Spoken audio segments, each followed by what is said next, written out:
সফরকারী Australia এবং স্বাগতিক ইংল্যান্ডের মধ্যকার 3 ম্যাচের টি-20 সিরিজের দ্বিতীয় ম্যাচে এসে এই দুই দল রীতিমতো রান উৎসবে মেতে উঠল।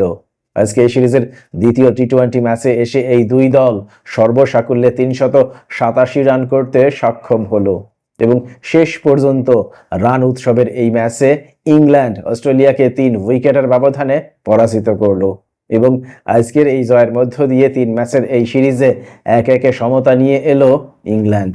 আজকের এই জয়ে ইংল্যান্ডের হয়ে দুর্দান্ত পারফরমেন্স করলেন লিভিংস্টোন, সেই লিভিংস্টোন যে লিভিংস্টোন কিছুদিন আগেই ইংল্যান্ডের জাতীয় ওয়ানডে দল থেকে বাদ পড়েছিলেন।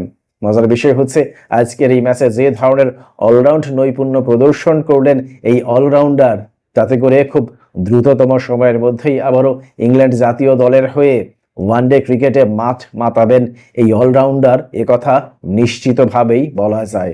আজকে তিনি ব্যাট হাতে 47 বল মোকাবেলা করে 87 রানের একটা দুর্দান্ত ইনিংস খেলেন, যেখানে 6টি 4-এর মার ছিল এবং 5টি ছক্কার মার ছিল এবং বল হাতে 16 রানের বিনিময়ে 2টি উইকেট শিকার করেন এবং তার এমন অলরাউন্ড নৈপুণ্যের সুবাদে আজকের এই ম্যাচে তিনি প্লেয়ার অব দ্য ম্যাচও নির্বাচিত হয়েছেন।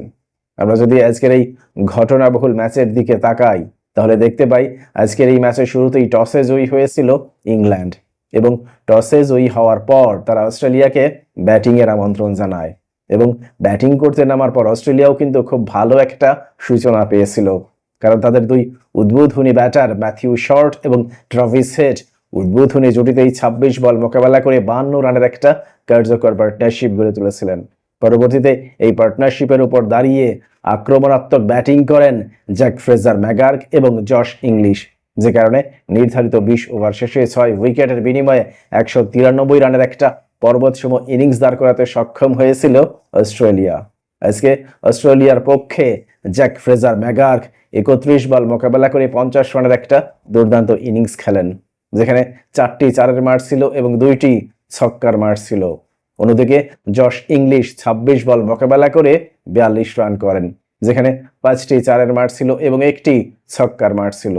অন্যদিকে আমরা যদি ইংল্যান্ডের বোলিং অ্যাটাকের দিকে তাকাই তাহলে দেখতে পাই আজকে ইংল্যান্ডের হয়ে কার্স এবং লিভিংস্টোন প্রত্যেকেই 2টি করে উইকেট শিকার করেন।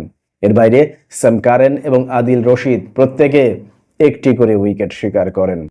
পরবর্তীতে 194 রানের জয়ের লক্ষ্যে ব্যাটিং করতে নামার পর ইংল্যান্ডের শুরুটাও কিন্তু বেশ ভালো ছিল, কারণ তাদের দুই উদ্বোধনী ব্যাটার ফিল সল্ট এবং উইল জ্যাক্স উদ্বোধনী জুটিতেই 19 বল মোকাবেলা করে 34 রানের একটা কার্যকর পার্টনারশিপ গড়ে তুলেছিলেন। কিন্তু বিপত্তি বাধে পরবর্তী সময়ে, কারণ পরবর্তী সময়ে 79 রানের মধ্যেই 3টি উইকেট হারিয়ে বসে ইংল্যান্ড। যদিও পরবর্তীতে এই দুর্বিষহ অবস্থা থেকে দলকে টেনে তোলার চেষ্টা করেন লিভিংস্টোন এবং বেথেল, এ দুজন মিলে 47 বল মোকাবেলা করে 90 রানের একটা কার্যকর পার্টনারশিপ গড়ে তোলেন। মূলত এই পার্টনারশিপের উপর ভর করেই শেষ পর্যন্ত 6 বল বাকি থাকতেই 7 উইকেট হারিয়ে জয়ের বন্দরে পৌঁছে যায় স্বাগতিক ইংল্যান্ড। আজকে ইংল্যান্ডের হয়ে লিয়াম লিভিংস্টোন 47 বল মোকাবেলা করে 87 রান করেন। এর বাইরে জ্যাকব বেথেল 24 বল মোকাবেলা করে 44 রানের একটা কার্যকর ইনিংস খেলেন। অন্যদিকে আজকে অস্ট্রেলিয়ার হয়ে ম্যাথিউ শর্ট 3 ওভার বোলিং করে 22 রানের বিনিময়ে 5টি উইকেট শিকার করেন। এর বাইরে শেন অ্যাবট 4 ওভার বোলিং করে 37 রানের বিনিময়ে 2টি উইকেট শিকার করেন।